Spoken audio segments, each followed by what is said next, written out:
Howdy. First woods walk video in a long time. So the other day I made a video about mycotoxins, which are basically toxins given off by mold.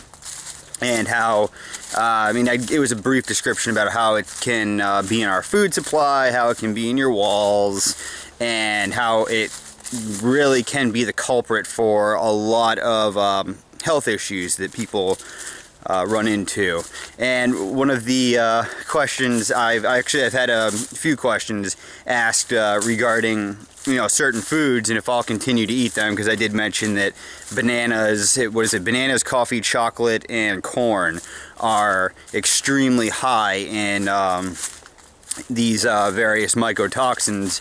So the question was, well, are there certain foods that I'm going to not consume anymore as a result of this knowledge? And the answer to that is yeah. I can't say that I'll never eat another banana or something like that, but I'm personally, my reason in staying away from things like bananas, I'm also not going to eat papayas. I'm also steering clear of figs. Those are things that are generally have a higher content, and my reason for that is because I have reactions around them. So before, I would always attribute it to possibly coming into contact with pesticide. There was one day at work, there were figs that we had, and I ate one of them, and it was organic and sustainably grown and all of that good stuff, and I was in outer space, and I thought it might be some sort of pesticide, but it very well could be could have been the mold on it.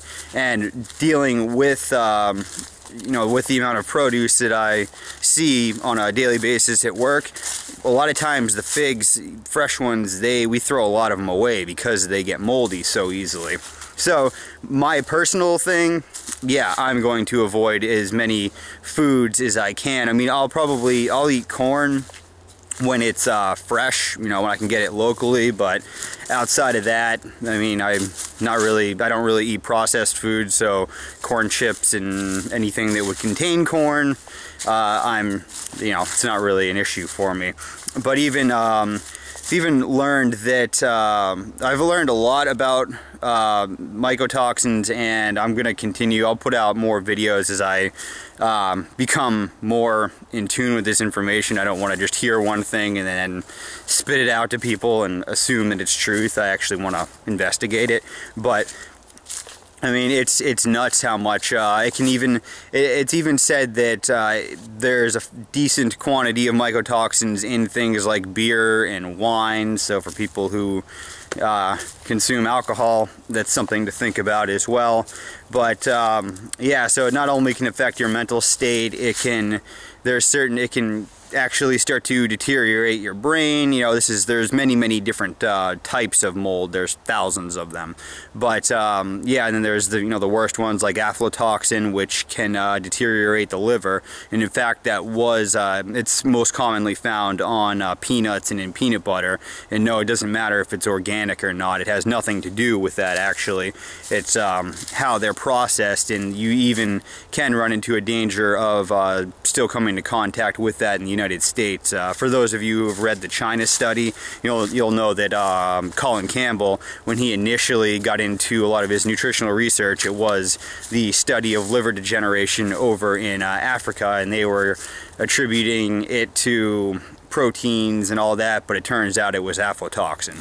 So lots of interesting things that I don't know. The more I've opened up a lot, I basically just busted my dietary paradigm wide open and in exploring so many different things, and as a result of that, I don't know, I've learned so much that I realize that I feel as though I know nothing. It's straight up, Socrates was correct. The more that I learn, the less that I know. So tons of things, and I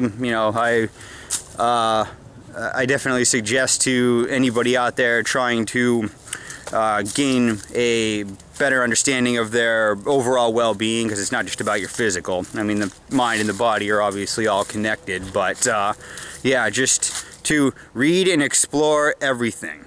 And don't take any one particular paradigm as truth, because in doing that, you shut yourself off to things. And, you know, in a lot of cases, people come into a particular diet or a particular lifestyle because they don't like the way that the mainstream was doing things, but as a result, they end up locking themselves into a fixed idea that really is no different from the mainstream, and they stay in that one school of thought, that one little circle, and don't look outside of it, and they're really no different than the thing that they ran away from in the first place. So, just my opinion. Anyways, so that's it for today. Subscribe, send me comments, questions, hit the like button, share, and of course, go have fun. See ya.